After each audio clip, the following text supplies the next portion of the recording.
Bonjour à tous. Alors aujourd'hui, je vais vous parler des chakras avec les 7 péchés capitaux et les 7 vertus. Donc, je vais vous parler un petit peu des chakras rapidement. Donc, on a 7 chakras principaux.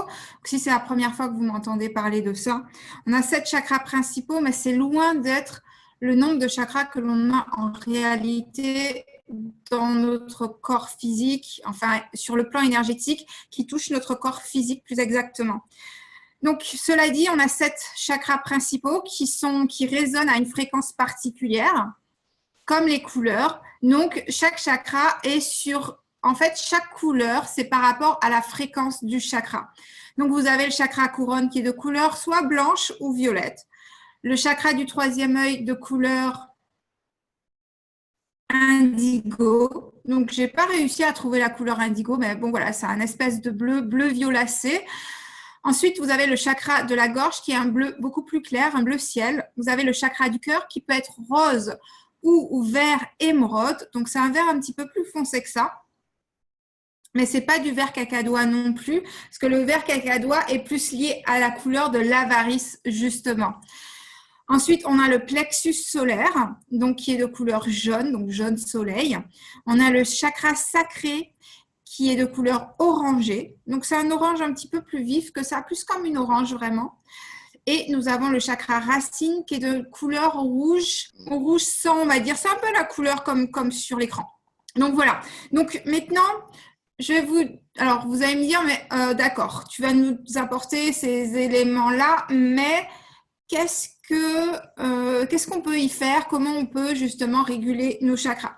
Donc, j'ai fait des vidéos, donc je vais les mettre en haut à droite de l'écran. Vous allez voir un petit i, vous pourrez voir la liste des vidéos que j'ai déjà fait sur les chakras. Donc, par exemple, j'ai fait une vidéo sur une méditation donc sur les chakras qui vous permet justement de vous-même poser vos mains et de vous auto-soigner vos chakras et de les rééquilibrer. J'ai fait une vidéo sur comment rééquilibrer les chakras également, mais avec un pendule. Donc là, je vais vous donner un petit peu plus de précision sur ce que vous pouvez faire pour justement équilibrer vos chakras.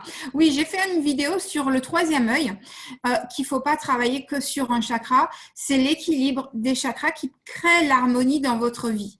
Donc, si vos chakras sont déséquilibrés, imaginons que vous vous amusez à faire que votre chakra du troisième œil. En plus de ça, s'il devient super méga ouvert, vous allez entraîner plus de problèmes, vous allez vivre dans une illusion, vous allez être déséquilibré dans votre vie. Donc, faites attention à ça. Tous les chakras doivent être ouverts correctement, ni être suractifs, ni être sous-actifs. D'accord ? Ensuite, donc pour vous aider justement dans l'équilibre de vos chakras, en dehors des vidéos que j'ai déjà faites, vous avez donc les couleurs. Donc, étant donné que chaque chakra vibre à une fréquence particulière, donc ce chakra-là a une couleur particulière. Donc, en portant la couleur ou en ayant la peinture de votre maison de la couleur ou des meubles ou en portant des vêtements de la couleur, vous allez permettre à ce chakra-là d'avoir plus d'énergie. Vous avez aussi les pierres semi-précieuses et précieuses. Vous avez également l'alimentation que vous pouvez utiliser. Donc, il y a quelqu'un qui est abonné à la chaîne YouTube et qui m'a demandé de faire une vidéo à ce sujet. Donc, c'est quelque chose que je vais traiter par la suite. Vous avez le soleil également, donc en vous allongeant pendant 10-15 minutes sous le soleil, bien sûr, pas au moment où c'est dangereux pour la peau, bien sûr. Vous pouvez justement recharger tous vos chakras grâce à la lumière du soleil, puisque le soleil contient toutes les fréquences. Vous avez aussi la luminothérapie. Donc, en fait, vous pouvez utiliser des lampes avec les couleurs justement des chakras et donc regarder ces lumières-là justement pour énergiser vos chakras. Vous avez également les bains colorants, donc vous pouvez mettre un colorant spécifique au chakra sur lequel vous souhaitez travailler. Également, vous pourrez savoir plus ou moins quel est votre chakra. Notre corps, des fois, on sait, par instinct, on aura tendance à porter plus une couleur par certains moments de la vie. Pour justement, parce qu'on utilise plus plus tel ou tel chakra, ou parce que justement il est plus faible, donc on a besoin de lui donner plus d'énergie, etc. Donc on peut instinctivement aussi, sans s'en rendre compte, combler les vides, mais également on peut créer du vide ou des fois on est attiré par certaines couleurs parce que c'est la couleur complémentaire de notre aura aussi. Donc c'est un petit peu complexe tout ça. Et la dernière méthode, c'est de faire des soins énergétiques, donc que ça soit en direct ou à distance. Vous pouvez faire des soins énergétiques et les personnes qui ont été formées pour ça peuvent justement rééquilibrer et votre aura et vos chakras et donc la circulation de l'énergie à l'intérieur de vous. Donc voilà pour les différentes méthodes. Donc vous avez plein de méthodes pour vous aider. Donc au fur et à mesure, j'essaierai de parler d'un petit peu chaque méthode. Aujourd'hui, je vais parler des 7 péchés capitaux et des 7 vertus. Et la prochaine fois, ce sera au niveau de l'alimentation, quoi manger pour justement renforcer tel ou tel chakra. Par exemple, c'est pas compliqué, le chakra racine, si je vous donne un exemple très rapidement, si vous mangez tout ce qui pousse sous la terre, donc des carottes, des pommes de terre, de la viande rouge ou de la viande en général, tout ça, ça ramène sur terre, ça baisse votre niveau d'énergie et du coup, ça vous ancre un petit peu plus. Donc, si vous êtes tout le temps la tête dans les étoiles, par exemple, et que vous, comment dirais-je, que vous êtes plus porté sur le spirituel, que vous êtes beaucoup plus volatile, vous avez du mal à faire le focus, vous avez du mal à vous concentrer, ou vous êtes tout le temps dans la lune en train de rêver, etc. Même de manger des pommes de terre, des carottes, des oignons, voilà, tout ce qui pousse sous la terre, des patates douces, etc., etc., de la viande. Si vous n'êtes pas végétarien, tout ça va vous ramener sur les pieds sur terre et ça va vous aider à vous ancrer un petit peu plus. Bien sûr, il y a d'autres méthodes, il n'y a pas que ça. C'est un ensemble, ça se traite de façon globale et pas de façon séparée. Mais en général, si vous mangez équilibré, si vous mangez de tout tous les jours, normalement, au niveau alimentaire, vous apportez tout ce qui est nécessaire à vos chakras. Donc voilà, pour vous donner une petite idée de tout ce qui va suivre au niveau des vidéos concernant les chakras. Donc, au niveau du chakra couronne, nous avons l'orgueil. Alors pourquoi l'orgueil? L'orgueil, c'est quand même, mine de rien, c'est quand même l'ego. Donc l'ego se trouve au niveau du plexus solaire, mais l'orgueil, c'est on nourrit mentalement des pensées qui justement renferme la personne. Si vous voulez, quand on a de l'orgueil, ça veut dire que votre chakra couronne est sous-actif. Alors, les chakras peuvent être sous-actifs, suractifs, bloqués ou congestionnés. Donc voilà, c'est les 4 états dans lesquels on peut trouver les chakras. Donc, si votre chakra couronne est sous-actif, vous serez orgueilleux.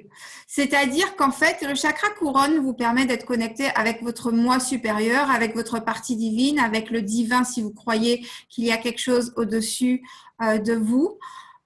Ça vous permet de savoir justement que nous sommes tous un, que nous ne sommes pas séparés, que nous vivons des expériences de façon séparée, mais nous sommes tous interconnectés les uns aux autres. Donc, quand votre chakra couronne est équilibré, vous n'avez pas d'orgueil. Mais s'il est sous-actif, effectivement, vous avez l'impression d'être séparé de tout le monde et vous avez besoin justement d'être reconnu en tant qu'individu. Vous avez besoin justement que les autres acquiescent qui vous êtes, reconnaissent qui vous êtes. Et donc, du coup, vous êtes dans l'excès, par manque de reconnaissance, mais déjà par manque de reconnaissance de vous-même quelque part. Donc, si vous avez des sentiments d'orgueil, sachez que c'est que votre chakra couronne est probablement sous-actif. Alors, l'humilité est à double tranchant, c'est-à-dire que beaucoup de personnes pensent que être humble, c'est se sous-estimer. Et ça, c'est pareil, c'est que le chakra couronne est suractif. C'est-à-dire que les personnes qui se minimisent, qui se diminuent, ne sont pas humbles. Elles sont tout simplement l'opposé de l'orgueil. Elles sont pas au milieu. L'humilité, c'est au milieu, c'est l'harmonie. Et être dans l'harmonie, donc au niveau de l'humilité, ça veut dire que l'on se reconnaît soi à sa juste valeur et on reconnaît les autres à leur juste valeur. Donc, il n'y a pas forcément de notion de jugement derrière. Il y a juste, OK, ben, je sais que je suis capable de faire ça, je m'apprécie pour ce que je sais faire. Je sais que je ne suis pas capable de faire ça, mais je m'apprécie toujours pour ce que je ne sais pas faire. Et c'est pareil pour autrui. Je l'apprécie pour ce qu'il ne sait pas faire et je l'apprécie pour ce qu'il sait faire également. Je reconnais les choses pour ce qu'elles sont et pas la perspective que l'on met sur les choses, pas le jugement que l'on met sur les gens ou les choses. Donc voilà pour le chakra couronne. Ensuite, le chakra du troisième œil, ça vous permet de voir l'avenir, ça vous permet de vous projeter dans l'avenir. Donc c'est votre vision de l'avenir, votre vision du monde aussi également. Et c'est votre connexion avec votre intuition. Donc, si votre troisième œil est sous-actif, vous serez envieux. Donc, des fois, ça peut être de la jalousie, ça peut être tous les sentiments qui tournent autour de l'envie. On a tendance à voir que l'herbe est toujours plus verte chez les autres que chez soi. Alors que si vous êtes dans l'équilibre, votre troisième œil, vous allez ressentir de la compassion et voir également les choses avec justesse. Ensuite, nous avons le chakra de la gorge. Donc, le chakra de la gorge, c'est l'expression de soi, l'expression de sa vérité. Donc, c'est être vrai, c'est être authentique. Donc, généralement, la colère fait partie des 7 péchés capitaux qui se trouvent dans le chakra de la gorge. Donc, la non-expression de la personne, non-expression et où on se sent incompris parce qu'il faut savoir que ce chakra de la gorge est lié à 2 chakras mineurs qui se trouvent dans les oreilles, dans chaque oreille. Et donc, tout ça, ça forme un système. Ce sont ces sous-chakras. Donc, il y a d'autres encore chakras, mais voilà, on a des sous-chakras, on a des sous-sous-chakras. Bon, bref, ça peut devenir très vite compliqué. Mais voilà, donc à comprendre que les oreilles et la gorge, ça fonctionne ensemble. On a 2 chakras mineurs au niveau des chakras des oreilles et donc on peut se sentir incompris et on peut ne pas savoir comment exprimer ses émotions et ça peut procurer de la colère ou ne pas se faire comprendre de l'autre peut procurer de la colère. Donc la patience est la vertu, donc j'ai rien de particulier à ajouter par rapport à ça. Je pense que c'est clair par rapport à tout le monde. Donc, c'est juste, voilà, c'est ne pas être dans le rush, savoir que tout est parfait de la façon dont c'est, que tout arrive au parfait moment, que ça ne sert à rien de chercher à speeder les choses, de chercher à accélérer les choses, puisque dans ces cas-là, on est dans l'impatience et donc on n'est pas dans l'expression juste de soi. Ensuite, on a le chakra du cœur. Donc, le chakra du cœur nous permet de savoir que nous sommes encore une fois interconnectés les uns aux autres, comme le chakra couronne, mais à un niveau autre. C'est-à-dire que là, on est plus dans l'amour inconditionnel. On se rend compte qu'on est soi en tant qu'individu, mais en même temps qu'on fait partie du tout, mais que notre expérience est totalement individuelle. Et on a du respect et de l'amour pour l'expérience de chaque être à côté. Donc, généralement, il y a quand même deux péchés capitaux qui se retrouvent dans le chakra du cœur. Alors, l'envie, parce que justement, quand une personne ne connaît pas ce qu'elle veut, ce qu'elle aime, ce qu'elle a envie de faire, pourquoi elle est là sur Terre, eh bien, elle aura tendance à envier les autres parce qu'elle ne sait pas écouter son cœur, tout simplement. Donc, elle ne sait pas écouter son âme, puisque notre âme passe par nos émotions et notre cœur pour nous faire savoir ce qu'elle souhaite expérimenter. Donc, quand une personne a le chakra sous-actif, elle aura tendance à être envieuse aussi. Et justement, elle aura une vision du futur plutôt négative, étant donné que justement, elle n'aura pas une vision juste parce qu'elle n'est pas connectée à son cœur. Donc, l'avarice, donc justement, la personne pense plus à elle qu'aux autres. Elle a l'impression qu'il faut qu'elle soit dans un instinct de préservation, donc dans le chakra racine. Vous voyez, ce chakra-là est vraiment, il travaille avec tous les autres chakras, en fait. C'est vraiment, il est au centre, c'est pas pour rien. Et c'est lui qui fait la liaison entre notre partie spirituelle qui se trouve ici et notre partie terrestre qui se trouve ici. Donc, quelque part, on peut y retrouver pas mal de choses. Parce que si on ne sait pas ce que l'on veut, si on ne sait pas ce que l'on aime, on a tendance à être paresseux, etc. Donc, le cœur peut englober un petit peu tout, mais en plus de ça, l'avarice, la personne ne voudra pas partager qui elle est. Ça peut ne pas être que sur le plan financier et des cadeaux. Ça peut être simplement partager son savoir, partager sa personne, parce qu'elle aura tout le temps peur de ne pas, que le monde, il n'y a pas assez dans le monde, qu'il faut garder les choses pour soi, parce que sinon, elle sera en danger. Le chakra racine, encore une fois, donc connecté avec le chakra du cœur. Donc, une personne qui a son chakra du cœur correctement ouvert dans la justesse sera charitable. Donc, aura voilà, la générosité du cœur, que ce soit par les mots, par les actions, par les émotions. Et elle sera modeste. Alors là encore, ce n'est pas de la modestie, se rabaisser, se faire tout petit. C'est tout simplement être dans une forme de justesse et d'harmonie. Donc, en fait, les choses coulent de source. Il n'y a pas, j'ai pas besoin de me montrer, mais j'ai pas besoin non plus d'être en dessous de ma valeur. Donc, il y a une forme de justesse qui se crée, tout simplement. Ensuite, nous avons le chakra du plexus solaire. Donc, le chakra du plexus solaire est lié à notre ego. C'est grâce à lui que nous faisons nos expériences. C'est là que se trouve notre conscience, comme je vous ai déjà expliqué, terrestre. Donc, qui nous permet justement de penser de façon séparée, donc de faire nos expériences de façon séparée, d'avoir notre perspective par rapport aux choses, voilà, etc. Donc, s'il est sous-actif, on sera paresseux, on n'aura pas envie de faire de choses, on n'aura pas de volonté pour faire quoi que ce soit. On aura tendance à procrastiner, par exemple, parce qu'on n'a pas assez d'estime de soi, on n'a pas assez confiance en soi, etc., etc. Donc, quand c'est équilibré, on est courageux.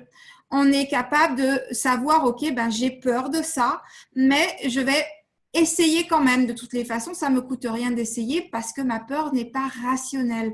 Donc, on a tendance à se remettre en question. C'est là où on se remet en question. Quand ce plexus-là est équilibré, on a tendance à se remettre en question et justement savoir qu'il faut faire un petit peu la synthèse de notre partie spirituelle et terrestre et donc du coup justement se réajuster en permanence et ne pas laisser l'ego commander mais céder de l'ego pour justement avancer, évoluer en tant qu'individu physique et spirituel. Ensuite, nous avons le chakra sacré. Donc, le chakra sacré est lié à la sexualité, c'est lié à nos relations avec les autres. Et c'est lié aussi à notre créativité. Donc pourquoi parler de luxure dans ce chakra-là? Tout simplement parce que la personne va se donner à des plaisirs et à des actes sexuels qui seront déraisonnables, donc par rapport bien sûr à sa perception des choses, c'est-à-dire par rapport à sa personne. Elle sera dans le manque de respect d'elle-même et donc cherchera du plaisir au point de mettre éventuellement par exemple sa vie en danger.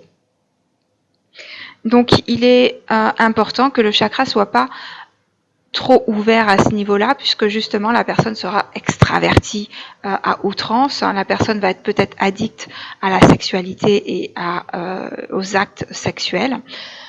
Et si en contrepartie c'est sous-actif, la personne va se renfermer sur elle-même. Alors c'est pas de la chasteté, même si la chasteté a un côté justement où on ne fait rien. Mais la chasteté, c'est plus le respect de soi. Donc, être dans une forme d'harmonie par rapport à sa sexualité. Ce n'est pas de l'abstention. Donc, ce n'est pas l'absence de plaisir. Le plaisir, justement, la religion a mis un côté très fermé sur la chasteté, alors que la chasteté, c'est justement, encore une fois, c'est se trouver en harmonie, c'est se trouver au milieu et pas dans des extrêmes, encore une fois. Ensuite, nous avons le chakra racine. Donc, c'est le chakra qui nous permet d'avoir les pieds sur terre. C'est le chakra qui nous permet de nous sentir en sécurité, de nous sentir bien dans ce monde, de sentir qu'on est à notre place, qu'on a une place ici, etc. Donc, quand ce chakra-là est harmonisé, il est d'une très belle couleur. S'il n'est pas d'une belle couleur, c'est que ça ne va pas fort. Et on aura tendance, s'il est sous-actif ou suractif même, on aura tendance à se laisser aller à la gourmandise. Mais la gourmandise peut se trouver également dans le chakra sacré, puisque ça peut être une façon de combler des manques. Donc, le manque de sécurité, par exemple, peut entraîner de la gourmandise. Le manque de bien-être avec les autres peut entraîner de la gourmandise. Donc, vous voyez, même si je les ai placés chacun dans un chakra, rien n'est vraiment totalement collé à un chakra en particulier. Vous voyez, il y a une correspondance entre les chakras. Et donc voilà, donc la gourmandise et ensuite la tempérance. Donc, ça veut dire qu'on trouve l'équilibre. Donc, c'est-à-dire qu'on trouve l'équilibre entre le jeu, entre le travail, entre le repos. La tempérance, c'est vraiment trouver de l'harmonie dans tout ce dont on a besoin de basique pour vivre. Et de quoi on a besoin? Si on enlève toutes les technologies, si on enlève toutes ces choses qui nous polluent d'une certaine façon. Alors, ce sont de bonnes choses. Je ne dis pas que ce sont de mauvaises choses. J'en suis très heureuse d'avoir Internet, un ordinateur et le téléphone, etc. Je ne dis pas que ce sont de mauvaises choses. Je dis tout simplement que ça nous fait oublier les bases de qui nous sommes sur le plan terrestre. Et la base de qui nous sommes, nous avons besoin de jeu. Même étant adultes, nous avons besoin de jeu, nous avons besoin de nous distraire. Ça fait partie de qui nous sommes. Nous avons besoin de repos parce que notre corps physique se fatigue, donc il a besoin de repos. Nous avons besoin de boire et manger, d'avoir un toit sur la tête parce qu'on a besoin de sécurité. Nous avons besoin de nourrir ce corps qui nous sert de véhicule sur le plan terrestre. Et nous avons besoin de travailler parce que nous avons besoin d'action. Et donc, justement, l'ego rend paresseux. Et c'est un manque d'équilibre aussi. On peut trouver un manque d'équilibre dans ces deux chakras-là si justement il n'y a pas d'équilibre au niveau des différents domaines de la vie. Donc le jeu, le travail, le repos, la nourriture, le toit sur la tête. Donc voilà, j'espère que vous aurez trouvé ça intéressant, que ça vous aura apporté des choses et justement de commencer à mieux comprendre comment fonctionnent les chakras, à quoi ça vous sert dans votre vie.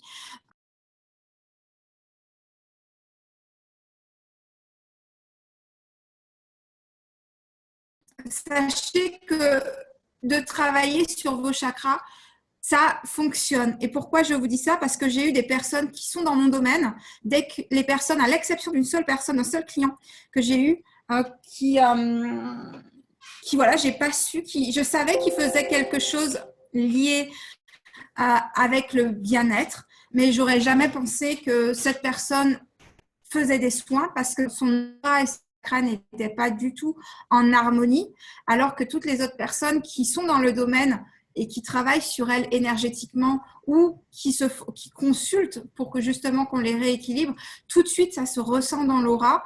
Où j'ai eu une cliente il n'y a pas si longtemps que ça, qui justement travaille sur elle. Elle a appris, elle apprend toute seule sans faire de formation de Reiki ou quoi que ce soit. Elle travaille sur elle et je lui ai dit d'entrée de jeu qu'elle faisait quelque chose sur son aura et ses chakras et elle m'a confirmé et elle était très heureuse de savoir que justement que ce qu'elle faisait ne servait pas à rien.